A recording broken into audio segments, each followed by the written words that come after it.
Okay, so as I promised, this is how I went through and did Visual Assist after setting up the getting the belts tuned.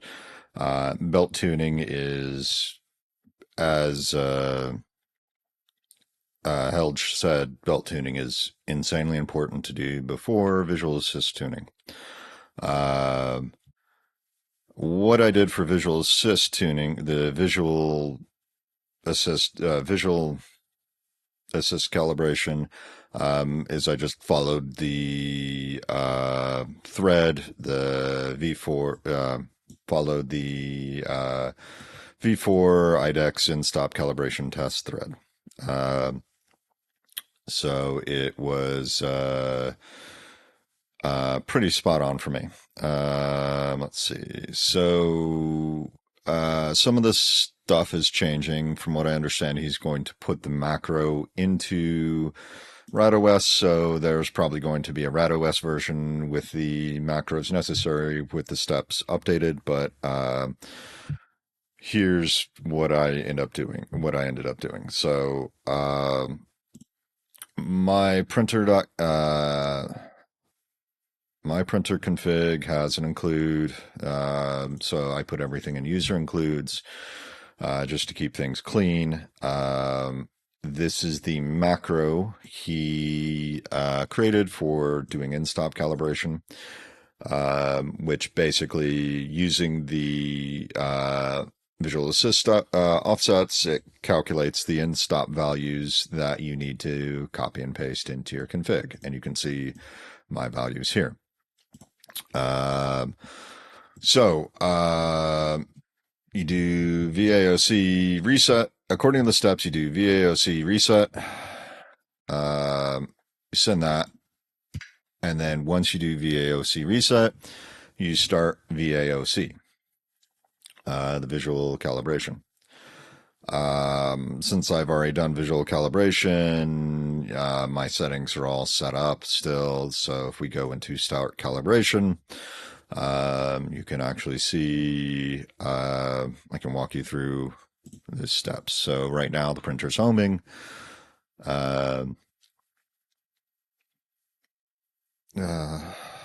Still homing. And it's done homing, so it's going to come back here.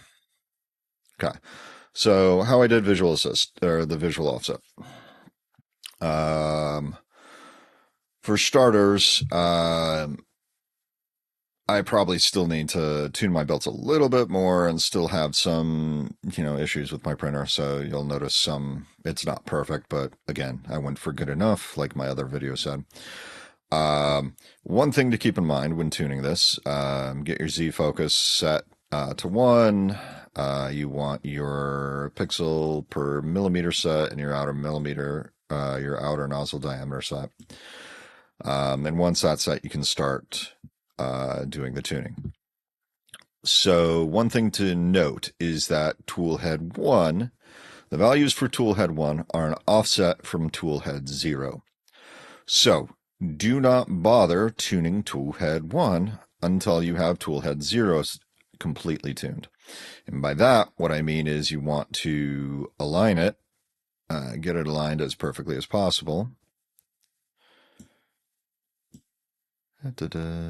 And once you get it aligned, you'll want to switch to toolhead 1. Do not tune toolhead 1. Go back to toolhead 0 and check your alignment.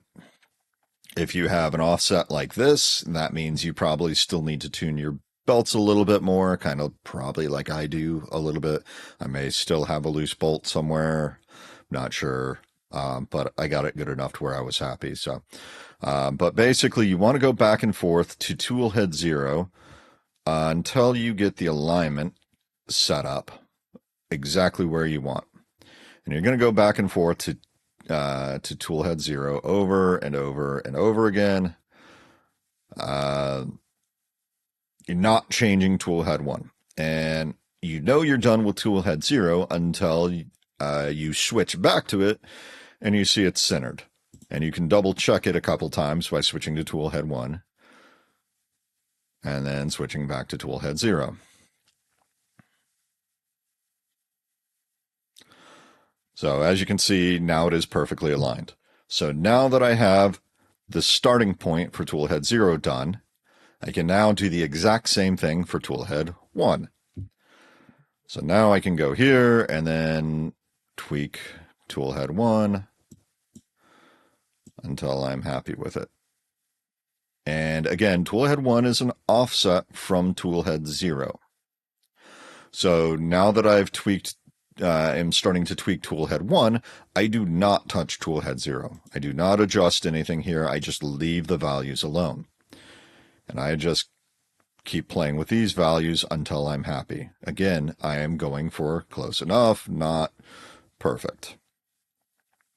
As you can see, this shifted down ever so slightly on the y-axis, just very, very slightly on the y. But my tool head 1 is actually very solid. So I'm pretty happy with this. Maybe I'll start tweaking my tool head 1 again. But again, once you do that back and forth plenty of times, I'm super happy with the results. You hit the square. Do not calibrate thermal expansion. Do not calibrate Z offset. Not yet. Because the guide says you do your visual assist calibration once, then you run the macro. So now that I've done it once, I exit and run the calculate DC in stop macro, which gives you values. These values you then paste into your includes. So there's my previous values from the last time I played with it.